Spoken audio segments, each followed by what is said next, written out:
A veces mis estudiantes me preguntan por la traducción de una palabra y, pues normalmente no se las digo para no hacérselo tan fácil, sino que empiezo a describirlo poco a poco. En algunas pocas ocasiones realmente no sé y en otras realmente me quedo así como en cortocircuito.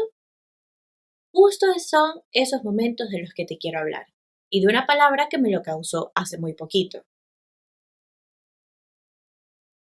La palabra commute no existe en español. La idea sí que existe, pero la palabra exactamente no.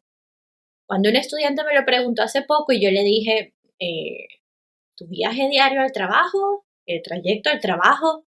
Me vino con una cara de qué loca esta profesora y fue él solito a googlearlo, como se dice.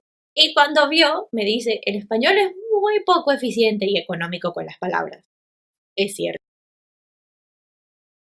¿Cómo se dice en español? Pues bueno, desplazamiento, viaje, trayecto, recorrido. Y tienes que acompañarlo, por supuesto, con al trabajo. Y no, no funciona. Veamos unos ejemplos. Puedes estudiar español en tu trayecto al trabajo.